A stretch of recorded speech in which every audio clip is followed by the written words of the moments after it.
अरे कोई दरवाजा खोलो, सब सो गए क्या? ओहो, देखो तो जरा, राजकुमारी महल लौट आई, रात के इस पहर में अकेली। कोई मर्द भी ले आती साथ में। भाभी मैं अपने फ्रेंड से मिलने गई थी, उसने ही ड्रॉप किया है। ये क्या?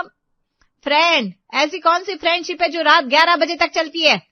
हम लोग तो अच्छे भले घर की औरतें हैं रूही, हमारी नजर में ये मॉडर्न होने का नाम लेकर बदचलनी है। बदचलनी? Are you serious? मैं सिर्फ मूवी देख कर आई हूँ, आजकल ये सब नॉर्मल है। तभी ये शोर सुनकर रूही की माँ गंगा और भाई राजीव भी दरवाजे पर आ धमके। अरे बाप रे रूही, तू है?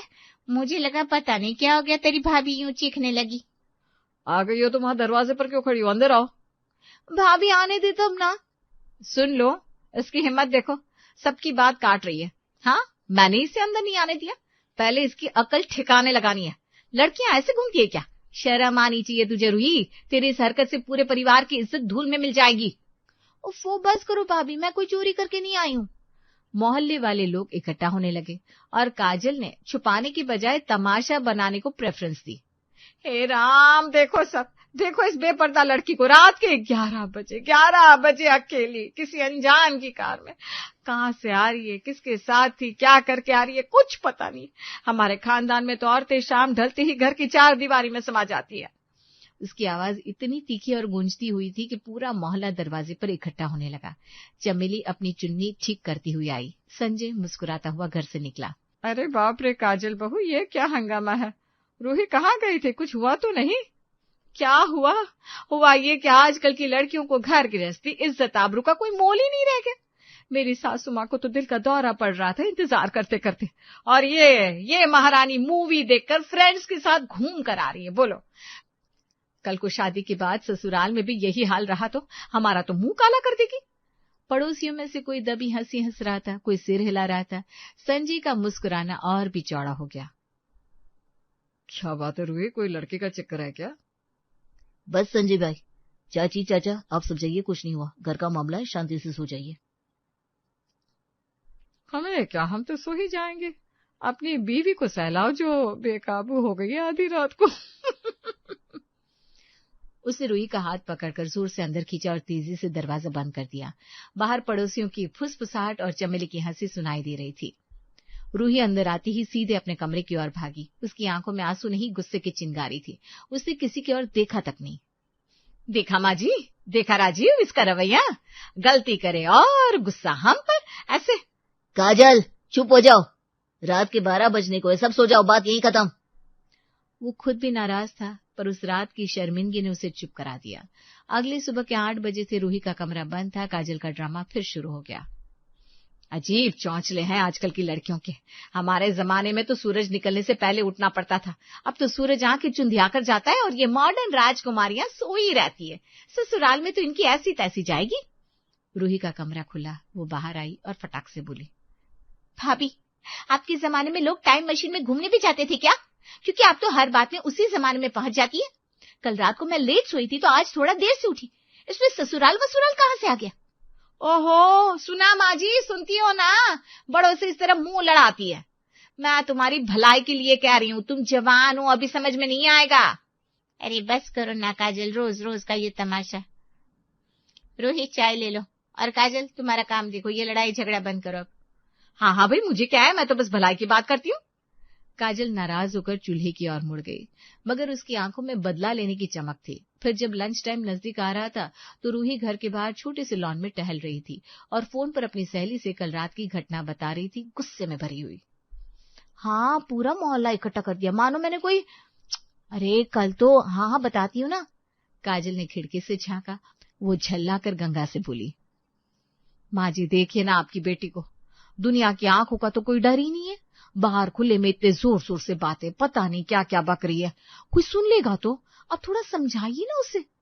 गंगा ने सिर्फ एक बार दरवाजे की ओर देखा और सिर हिलाकर चुपचाप सब्जी काटते हुए बोली, अरे करने देना, अपनी दोस्त से बातें कर रही होगी।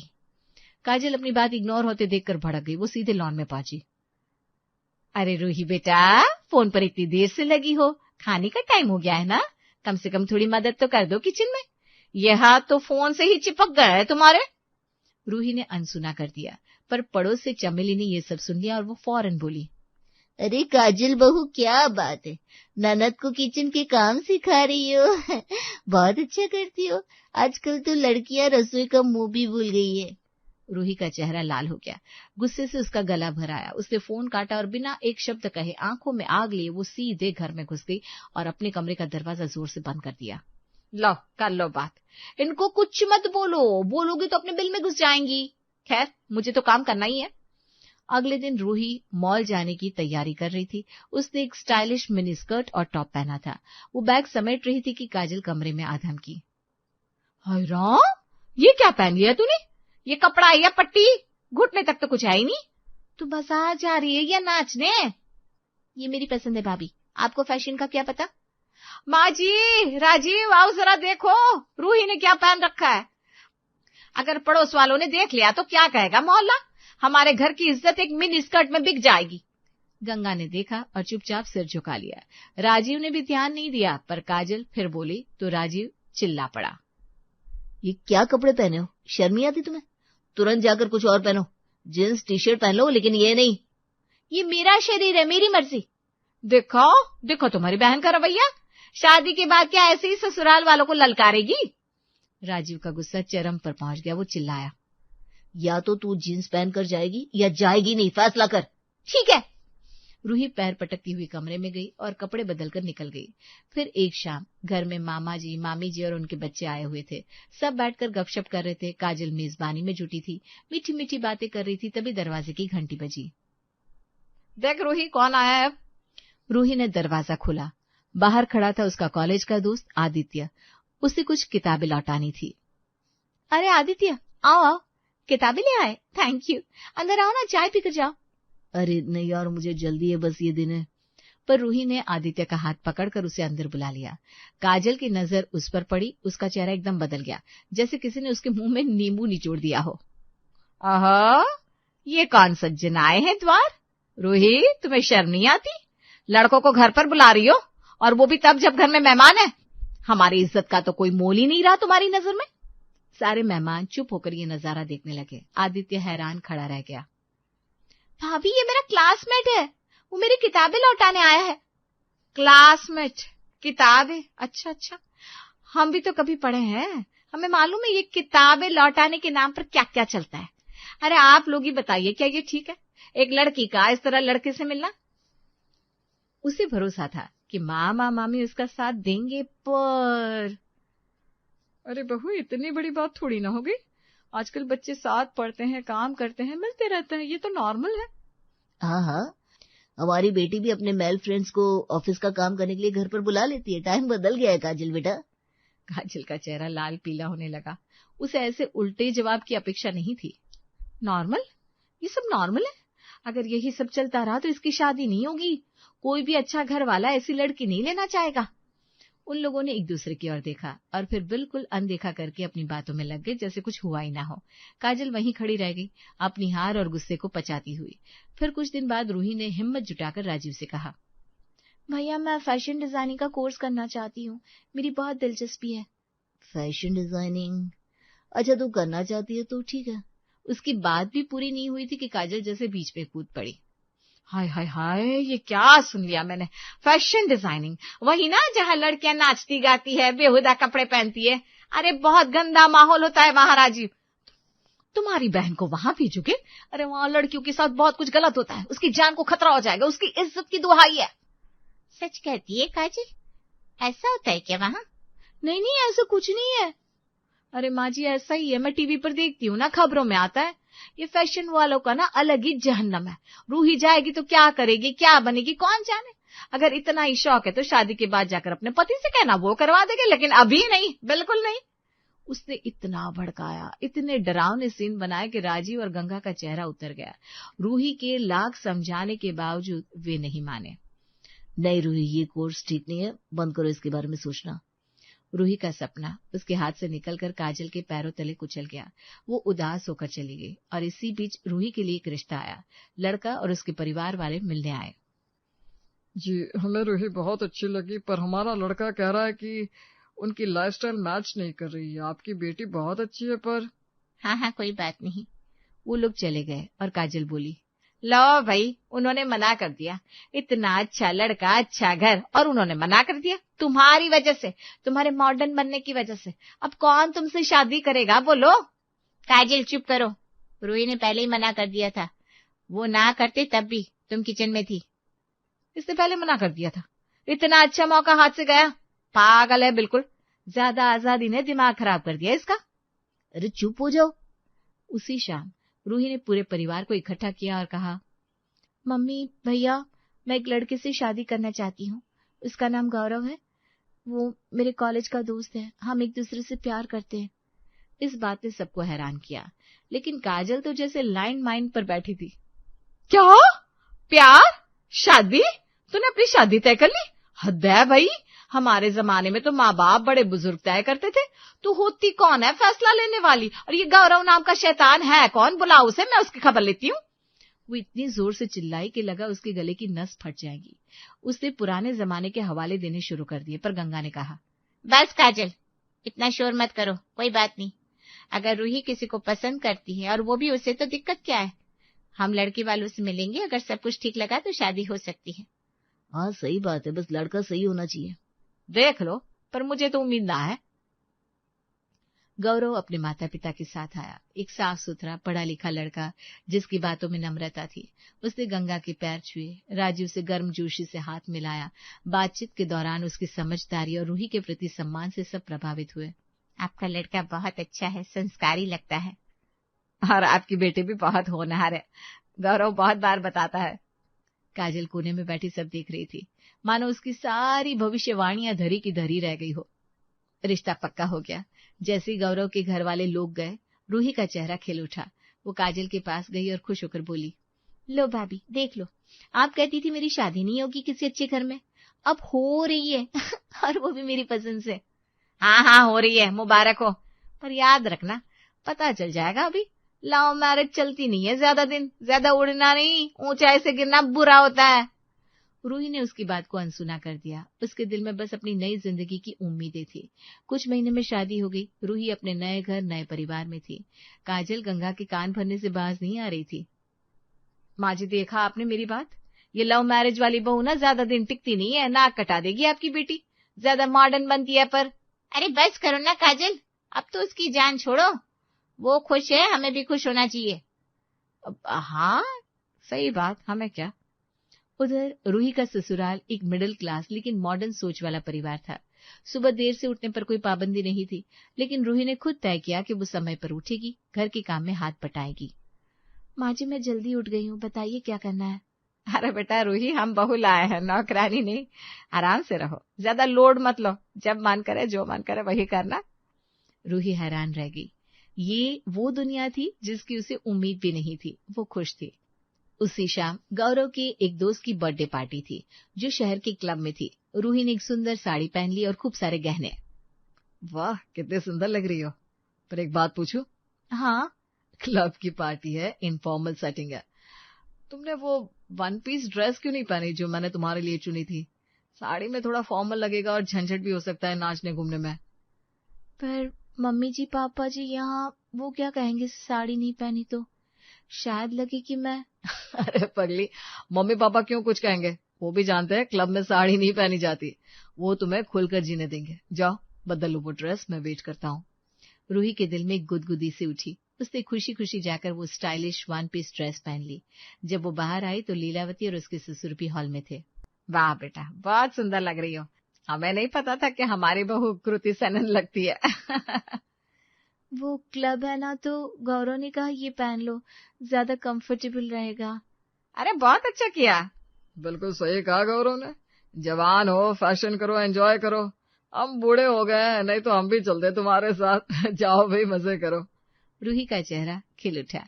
ये आजादी, ये समझ उसके लिए एक नई दुनिया थी। गौरव का हाथ पकड़कर जब वो बाहर निकली तो उसे लगा जैसे वो सचमुच उड़ने लगी है, बिना किसी के तानों और बंदिशों के। मैं बहुत खुश हूँ। और तुम्हें खुश देखकर मैं खुश हूँ। फिर एक रात डिनर के बाद रूही ने गौरव के सामने अपने दिल की बात रखी। गौरव, मैं एक बात कहना चाहती हूँ। बोलो जान, क्या बात है? मैं फैशन डिजाइनिंग का कोर्स शुरू करना चाहती हूँ। वही सपना जो मैंने छोड़ दिया था। वाई नॉट, कर लो। तुम्हारा सपना है, तुम्हें पूरा करना चाहिए, मैं तुम्हारे साथ हूँ। रूही की आंखें चमक उठी। उसने गौरव को गले से लगा लिया। उसकी सास ससुर ने जब सुना तो वे भी खुश हो गए। बहुत अच्छा बेटा, आजकल औरतें हर क्षेत्र में आगे बढ़ रही है, तुम भी आगे बढ़ो। हम पूरा सहयोग देंगे, बस मेहनत से पढ़ाई करना। फैशन डिजाइनिंग की पढ़ाई करते हुए रूही का नजरिया और भी मॉडर्न हो रहा था। एक दिन उसे एक शॉर्ट ट्रेंडी हेयर स्टाइल पसंद आया। उसने गौरव को फोटो दिखाई। देखो ना, ये कितना कूल लुक है, मैं भी ऐसे बाल कटवाना चाहती हूँ। सच में बहुत अच्छा है, और ये तुम पर एकदम फबेगा। चलो कल सैलून चलते हैं। अगले ही दिन रूही ने अपने लंबे बाल छोटे करवा लिए। नया लुक उस पर जान डाल देने वाला था। घर आते ही सबकी आंखें चौंधिया गई। अरे वाह, बिल्कुल एक्ट्रेस लग रही हो बेटा। सचमुच बहुत खूबसूरत, ये स्टाइल तुम्हारे चेहरे पर एकदम परफेक्ट है। रूही खुशी से भर गई। उसने तुरंत वीडियो कॉल लगाकर अपनी माँ गंगा को दिखाया। हे राम, ये किसकी शक्ल देख रही हूँ मैं रूही? तूने बाल, वैसे बेटा बहुत सुंदर लग रही है। पीछे खड़ी काजल ने झांका तो उसका मुंह खुला का खुला रह गया। उसने बाल कटवा लिए, और वो क्या कर रही है? हाँ, रूही फैशन डिजाइनिंग कर रही है और बाल भी नया स्टाइल करवाया, बहुत खूबसूरत लग रही है। ये कैसे संभव है? कोई अपनी बहू को ऐसा करने देता है? नहीं नहीं नहीं, ये मुमकिन नहीं है, ये सब झूठ है। रूही जरूर कुछ छुपा रही है। चलिए डिनर पर चलते हैं उसके ससुराल, सब सच पता चल जाएगा। अगले दिन गंगा, राजीव और जिद्दी काजल रूही के ससुराल पहुंचे। आपकी बेटी बहुत टैलेंटेड है, हमें उस पर गर्व है। हमें भी खुशी है। पर ये सब बाल कोर्स आप लोगों को ऐतराज नहीं है? भाभी ऐतराज क्यों होगा? ये उसकी जिंदगी है, उसके सपने हैं, हम तो सिर्फ सपोर्ट कर सकते हैं। हर कोई तुम्हारी तरह नहीं होता काजल, अब तो समझ जाओ। हाँ बेटा, तुम भी जो चाहो कर सकती हो, तुम्हें किसने रोका है? काजल जरा देर चुप रही। उसे एहसास हो गया कि वो गलत थी। फिर बोली, मैं सोचती थी कि ये सब गलत है, पर यहाँ तो सब इतना आसान है। शायद मुझे इतना गवार नहीं होना चाहिए था। जिंदगी सिर्फ पिंजरा नहीं, आसमान भी हो सकती है। बिल्कुल सही, अब ज्यादा टेंशन ना लो। हाँ, नो टेंशन, ओनली नाश्ता।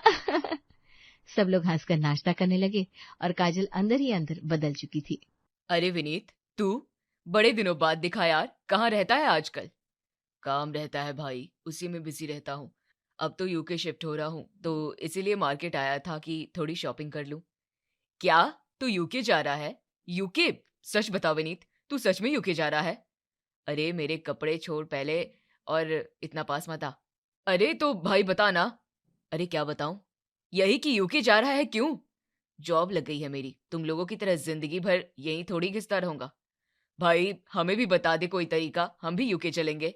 चल चल, आया बड़ा यूके जाएगा। अरे ऐसे किसी को भी यूके जाने को थोड़ी मिलता है।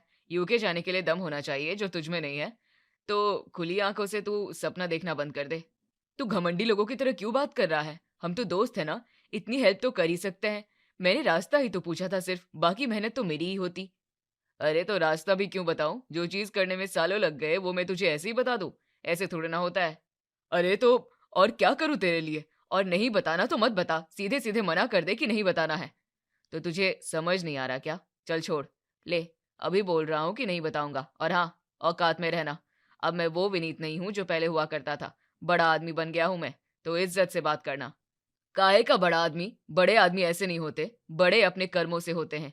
और तू जैसे कर्म कर रहा है ना, वैसे कर्म नीच लोग ही कर सकते हैं, समझा? आया बड़ा। ओए ओए, नीच किसे बोला? चला गया। अरे हिम्मत ही नहीं है कि मेरे सामने खड़े होकर मुझसे बात कर ले। खैर छोड़ो विनीत, ऐसे लोगों से अब क्या ही मतलब रखना। अब तो तू यूके जा रहा है ना। अरे जया बहन, कहाँ हो? यहीं हूँ, आओ आओ अंदर आओ। हाँ बोलो, क्या हुआ? अरे वो मैं कह रही थी कि 1 कटोरी चीनी मिलेगी क्या? चीनी खत्म हो गई है घर पे, शाम को इनसे बोल के चीनी मंगवाऊंगी, तब दे दूंगी। अच्छा बैठो, मैं लाती हूँ। 1 मिनट माँ। रश्मि आंटी, आप पहले ही हमारे घर से 4 कटोरी चीनी लेके जा चुकी हो, जिसे लौटाने का नाम तक नहीं लिया है आपने, और आज फिर से आप मांगने आ गई। विनीत, ये कैसी बात कर रहा है तू? सही तो कह रहा हूँ माँ, मुझे तो लगता है कि इनके घर की चीनी हमारे घर से ही जाती है। ये कैसी बात कर रहे हो विनीत? जया जी, ये क्या है? माफ करिएगा रश्मि जी, ये तो मजाक कर रहा था। नहीं माँ, मैं मजाक नहीं कर रहा हूँ, मैं सीरियस हूँ। और आप क्यों इनका साइड ले रही हैं? मैं झूठ बोल रहा हूँ क्या? अरे लेकिन ऐसे थोड़ी किसी से बात करते हैं। अरे अब इन लोगों से क्या ही मतलब रखना है माँ, अब तो हम वैसे भी यूके जा रहे हैं, वहीं शिफ्ट भी हो जाएंगे, वहां थोड़ी ना इनके जैसे सब चीनी मांगने आएंगे। बस अब बहुत हुआ जया जी, आज आपके बेटे ने मेरी बहुत बेइज्जती की है। आज के बाद ना मुझसे कोई मतलब रखिएगा आप और ना मैं आपसे रखूंगी। अरे रश्मि जी, विनीत तो बच्चा है, 28 साल का बच्चा, क्या मजाक कर रही हैं जया जी। खैर अब क्या ही बहस करना। हाँ लेकिन देखिए ना, आप भी अभी यहीं खड़ी हैं, जाने का नाम ही नहीं ले रही। हं, तू पागल हो गया है क्या? क्यों उनसे ऐसे बात कर रहा था? अरे माँ, अब कौन सा हमें यहाँ रहना है। अरे रहना हो चाहे ना रहना हो, तुझे उनसे ऐसे बात करने की क्या जरूरत थी? अरे माँ, अगर आज ना बोलता तो वो हमेशा ऐसे ही चीनी चाय पत्ती ये वो मांगने आती ही रहती। अच्छा ही हुआ ना कि मैंने बोल दिया, अब आप देखना, अब वो गलती से भी नहीं आएंगी। खबरदार खबरदार, अगर तूने ऐसी हरकत किसी और के साथ की तो हम विदेश जा रहे हैं, कहीं महल में नहीं जा रहे, जहाँ के लिए तुझे इतना घमंड हो रहा है, समझा? कम ऑन मम्मी, एक तो मैं आपको यूके लेकर जा रहा हूँ और आपको उसकी कोई कदर ही नहीं है। चलो कोई नहीं। विनीत, वो शर्मा जी के बेटे की शादी के लिए तैयार हो जा। कहाँ के लिए पापा? अरे शर्मा जी के बेटे की शादी के लिए। शर्मा जी का बेटा? याद आया। हाँ हाँ याद तो आया, लेकिन उनकी शादी में क्यों जा रहे हो आप लोग? अरे उन्होंने इतने प्यार से बुलाया है। ओफो पापा, अब हम यूके जा रहे हैं, क्या आप भी छोटे छोटे लोगों की पार्टियों में जाते रहते हो? अब तो हमारा स्टैंडर्ड उनसे कहीं ज्यादा है, फिर भी। अरे ये कैसी बातें कर रहा है, पागल वागल हो गया है क्या? बहकी बहकी बातें कर रहा है। समझाइए आप ही। सुबह रश्मि जी आई थी, उनसे भी बदतमीजी से बात कर रहा था। विदेश में नौकरी क्या लग गई, 30 मार खान समझ रहा है। क्या ये सच है विनीत? हाँ ये सच है। तो दिक्कत क्या है? सही तो किया मैंने। और मम्मी, आप पापा को भड़काना कम करो, यूके जाना इतना आसान नहीं है। हमारे यूके जाने के पीछे मेरी बहुत मेहनत है, इसलिए घमंड है। अच्छा, हमने तुझे पाल पोस कर बड़ा किया, हमने तो घमंड नहीं किया। तो तू कहाँ का साहबजादा है कि तुझे घमंड होने लगा? चुपचाप जाकर तैयार हो और हमारे साथ शादी में चल। ओफो, आप लोग भी ना समझते क्यों नहीं हो? मैंने बोल दिया ना। अच्छा ठीक है, आता हूँ तैयार होकर।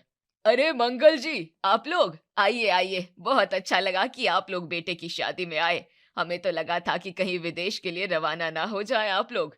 अरे नहीं नहीं, आपने इतने प्यार से बुलाया था, आना तो था ही। देखा मिश्रा जी, कितने बड़े दिल वाले लोग हैं, विदेश जा रहे हैं लेकिन फिर भी हमारे घर पर हमारा मान रखने के लिए आ गए हैं। वही तो, आजकल ऐसे लोग कहाँ होते हैं। इन लोगों को अगर विनीत के स्वभाव के बारे में पता चल गया तो मेरी इज्जत का फलूदा बन जाएगा। तो फिर विनीत, यूके की तैयारी हो गई? हाँ हो गई अंकल। अब बस किसी की नजर ना लगे। वो क्या है ना, आजकल लोग किसी का अच्छा देख नहीं पाते, इसलिए नजर लगा देते हैं। मैं तो यहाँ आना भी नहीं चाहता था, वो तो पापा के कहने पर आ गया। ये क्या बोल रहे हो बेटा? तुम्हें लगता है हम नजर लगाएंगे? क्या पता। क्या? मेरा मतलब है, मैं आप लोगों की बात नहीं कर रहा हूँ, औरों की बात कर रहा हूँ। हाँ विनीत ना बहुत मजाक करने लगा है। हाँ दिख रहा है। चलिए ठीक है, फिर एंजॉय करिए आप लोग। अरे वो देखो सविता, जया अपने बेटे के साथ पार्टी में आई है। हाँ, विदेश जा रहे हैं लेकिन तब भी एक भी पार्टी नहीं छोड़ेंगे। और बातें तो ऐसी करते हैं जैसे कितने बड़े धन्ना सेठ हो। अरे ये लोग होते ही ऐसे हैं, घमंडी लोग। हाँ, छोड़ना, इन लोगों के बारे में बात करके इन्हें देखकर अपना खून मत जला। हाँ सही कह रही है, इन लोगों की वजह से मैं अपना घाटा क्यों करूं? देखा, तेरी वजह से हमें क्या क्या सुनना पड़ रहा है।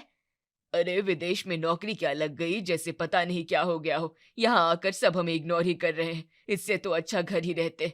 मैं तो कह ही रहा था कि मत आओ, अभी भी टाइम है, चलो घर वापस।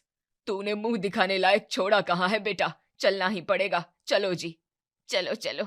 अगले दिन विनीत, जया और मंगल के साथ यूके चला जाता है और तीनों वहीं रहने लगते हैं। यहाँ कोई शोर नहीं है, लेकिन पता नहीं क्यों यहाँ सुकून नहीं मिल रहा। अरे अपने भारत की बात अलग है, जहाँ पैदा हुए, जहाँ पले बढ़े, सब कुछ किया, उसको छोड़कर इतना दूर आएंगे तो सुकून कहाँ से मिलेगा। हाँ सही कहा आपने, मेरा तो यहाँ बिल्कुल मन नहीं लगता। मन करता है कि सामान उठाऊं और वापस इंडिया चली जाऊं। लेकिन ऐसा कर नहीं सकते हम, 6 महीने गुजर गए हैं, धीरे धीरे जिंदगी कट ही जाएगी। सही कह रहे हो आप। अरे विनीत, तू आ गया बेटा? क्या हुआ, डॉक्टर को दिखाया? कैसा है दांत? कहाँ मम्मी, डॉक्टर की अपॉइंटमेंट ही नहीं मिली। 3 महीने बाद की अपॉइंटमेंट मिलेगी। तब तक क्या करूंगा मैं, मुझे तो समझ ही नहीं आ रहा। अरे कैसी जगह ले आया है तू कि 3 महीने बाद की अपॉइंटमेंट मिलती है। एक हमारा देश भारत है जहाँ तुरंत अपॉइंटमेंट मिल जाता है। मैं क्या करूं पापा, मैं तो खुद बहुत परेशान हूँ इस दांत दर्द से। ऐसा कर, चल इंडिया चल कर दिखा ले। इंडिया? अरे नहीं नहीं, इंडिया नहीं जाएंगे। मैं थोड़ी देर आराम करके देखता हूँ, हो सकता है थोड़ा आराम मिले। अरे मेरी बात तो सुन, भाग कहाँ रहा है? ये लो, इंडिया के नाम से ही भाग गया। बाद में बात कर लेना, अभी उसे आराम कर लेने दो थोड़ा। वैसे ही बच्चा बहुत परेशान है।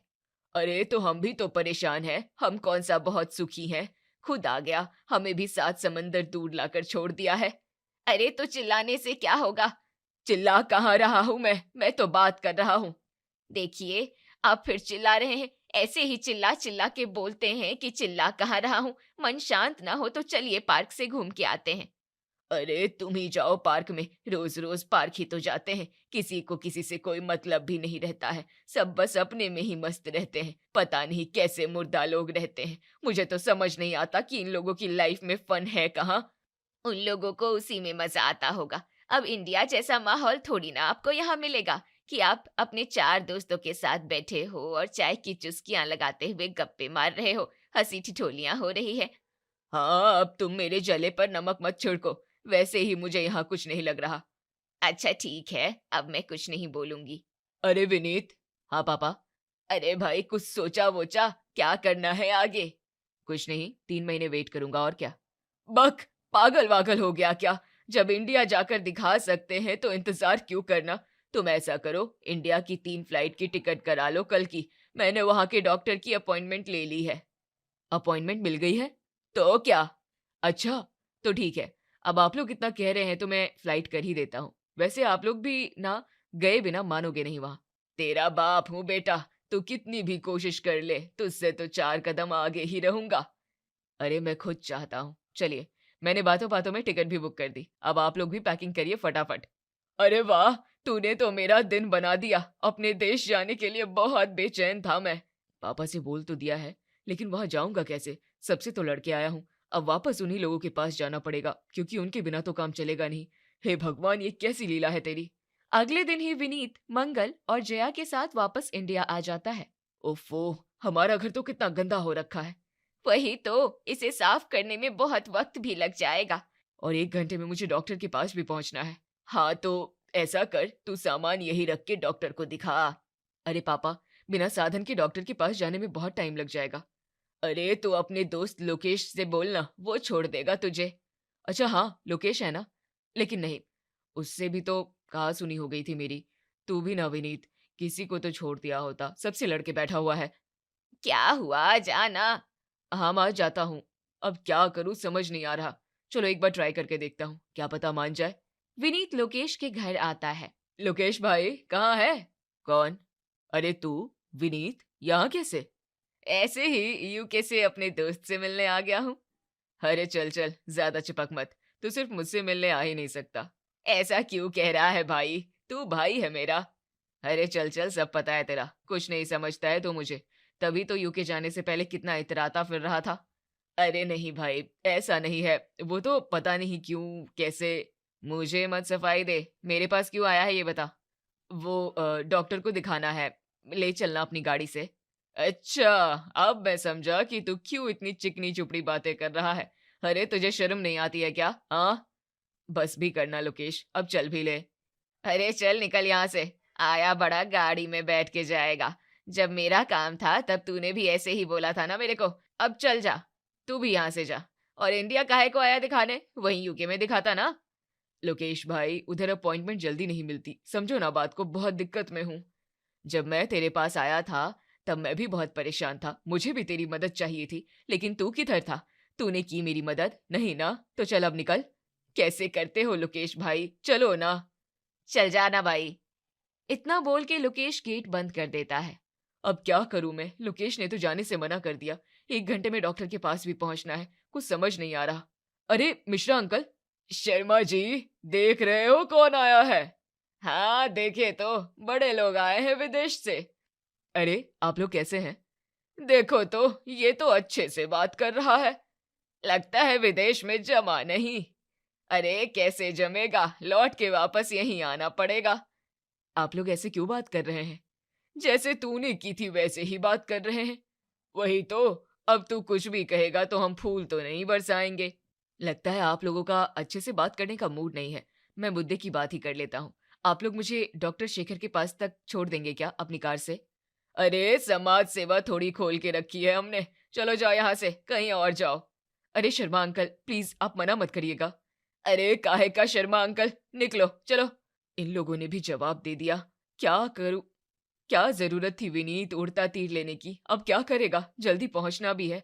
अब तो कैब ही करनी पड़ेगी। विनीत कैब करके डॉक्टर को दिखाने जाता है और फिर वापस घर के दरवाजे पर पहुंचता है। अरे माँ पापा कहाँ गए?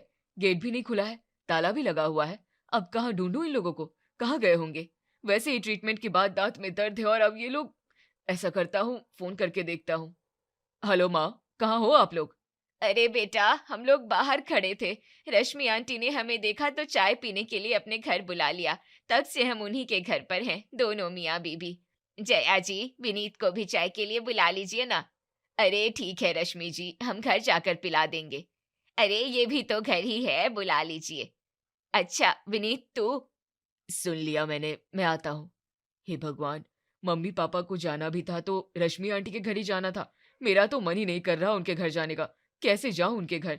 लास्ट टाइम जब वो हमारे घर आई थी तो मैंने ही कितनी बेइज्जती की थी उनकी, कितना भला बुरा कहा था। खैर अब जो भी होगा, जाना तो पड़ेगा ही। आओ आओ विनीत, कैसे हो? ठीक हूँ आंटी। आओ बैठो, मैं चाय लेकर आती हूँ। जी। मम्मी, आपको इनके ही घर आना था क्या? किसी और के घर नहीं जा सकती थी आप? अरे हम थोड़ी आए हैं, वही हमें जबरदस्ती ले आई। और क्या हुआ अगर ले आई तो? कितना बढ़िया नाश्ता कराया है उन्होंने। लास्ट टाइम कितनी बेइज्जती की थी हमने, याद है ना आपको? हमने नहीं बेटा, तूने की थी। हाँ वही, एक ही बात है। और आप यहीं पर आ गई, मेरे बारे में तो सोचती कुछ। अरे क्या हो गया? कुछ भी तो नहीं आंटी। क्या हुआ विनीत, तुम देख क्यों नहीं रहे? कोई बात है क्या? अब कैसे बताए बेचारा, शर्म आ रही है इसलिए नजर झुकाए है। अरे लेकिन क्यों? अब तू बताएगा या मैं बताऊं? रहने दो ना माँ, क्यों फालतू का? अरे क्या रहने दो? अरे आप आई थी ना जाने से पहले, तो इसने बोल दिया था ना आपको, तो इसलिए शर्मिंदा है। ये लो जी, ये क्या बात हुई? अरे तू बच्चा है, तेरी ये बात थोड़ी ना गांठ बांध के रख लूंगी। चल अब चाय पी और देख मुझे, देख भी। अब क्या हुआ? अब तो आंटी जी कुछ कह भी नहीं रही हैं। वही तो माँ, जिन्हें मैंने इतना सुनाया वो क्यों नहीं मुझे कुछ बोल रही है। बाकी सबने मेरा साथ छोड़ दिया। अरे बेटा, तू तो मेरे बेटे जैसा है, बेटे से कोई नाराज थोड़ी होता है। और बाकी लोग भी तुझसे ज्यादा दिन तक नाराज नहीं रह पाएंगे। बस तू अब थोड़ा ध्यान देना और ऐसी चीजें दोबारा मत करना। अरे अब तो सपने में भी ऐसा नहीं करूंगा। बहुत पछतावा हो रहा है। मैंने अपने सारे दोस्तों से मुंह मोड़ लिया ये सोच के कि अब मुझे उनकी क्या जरूरत। चल, कम से कम तुझे समझ तो आया। हम तो कब से समझाते समझाते थक गए थे जी। अरे बच्चा है, हो जाता है, उम्र ही ऐसी है। एक टाइम के बाद सब समझ जाते हैं। मैं भी समझ गया हूँ।